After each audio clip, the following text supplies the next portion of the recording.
Hello friends, welcome to JD wealth YouTube channel. Fine, ఈరోజు market అయితే మంచి క్లోజ్లో అయితే మూవ్ అయింది. సో ఇక్కడ ఫ్లాట్ ఓపెన్ అయిన తర్వాత మార్కెట్ అనేది సస్టైన్ అయింది.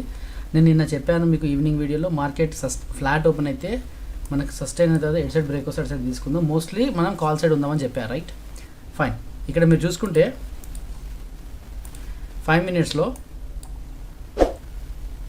మార్కెట్ అనేది ఓపెన్ అయింది ఫ్లాట్లో, రైట్? కొద్దిసేపు సస్టైన్ అయింది, రైట్? ఇక్కడ ఈ లైన్లో మనకు బ్రేక్అవుట్ వచ్చింది. ఇక్కడ మనం కాల్ ది పొజిషన్ అనేది తీసుకున్నాం, రైట్? చాలా మంచి ర్యాలీ అయితే రావడం జరిగింది. ఆల్మోస్ట్ 1:3, 1:4 అయితే బుక్ చేసినాం, రైట్? ఫైన్.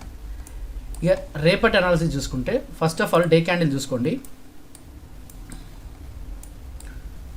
మంచి ప్లేస్లో క్లోజ్ అయింది అనమాట. ఇక్కడ చూడండి, మంచి ప్లేస్లో క్లోజ్ అయింది ఇన్సైడ్ క్యాండిల్. రేపు కనుక ఈ హై కనుక బ్రేక్ అయితే మనం కాల్ ప్లాన్ చేద్దాం. ఈ హై కనుక బ్రేక్ అయితే కాల్ ప్లాన్ చేద్దాం. పుట్ సైడ్ అయితే ఇప్పుడే వద్దు, కొంచెం వెయిట్ చేద్దాం పుట్ సైడ్ అయితే. సో నేను చెప్పా కదా, కంటిన్యూస్గా ర్యాలీ అయితే ఉండదు, ఖచ్చితంగా మనకి ఒక ప్లేస్లో 2-3 క్యాండిల్స్ అనేది రావాలని చెప్పి. So first candle and second candle. ఒకవేళ మార్కెట్ కనుక రేపు ఫ్లాట్ ఓపెన్ అయితే ఈ రేంజ్లోనే ఉండొచ్చు, ఇంకో క్యాండిల్ కూడా. సో చూద్దాం రేపటి మార్కెట్ డిసిషన్ బట్టి. సో ఫస్ట్ ఆఫ్ ఆల్ 5 minutesలోకి వెళ్తే ఒకటి గుర్తుపెట్టుకోండి, ఇది ఈ రోజు యొక్క సస్టైన్ అయినటువంటి ప్లేస్, చాలాసేపు సస్టైన్ అయినటువంటి ప్లేస్, రైట్? మార్కెట్ కనుక ఫ్లాట్ అయ్యి ఇక్కడే సస్టైన్ అయ్యి అప్ సైడ్ కనుక బ్రేక్ ఇస్తే మనం కాల్ సైడ్ ఉందాం. ఎప్పుడు? నిన్నటి హై కనుక బ్రేక్ అయితే.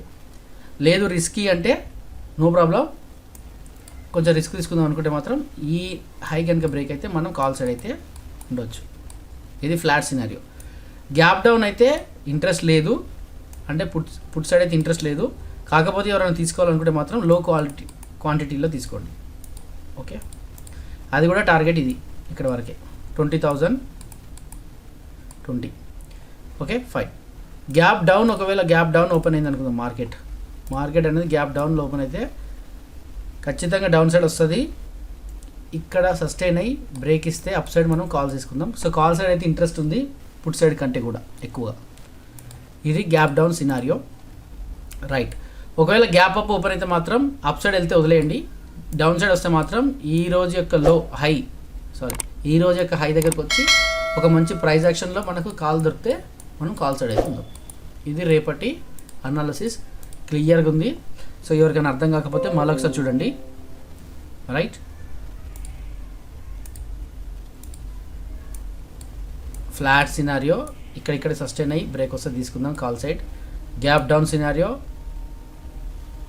మనం గ్యాప్ డౌన్ ఓపెన్ అయితే పుట్ సైడ్ ఉండొద్దు.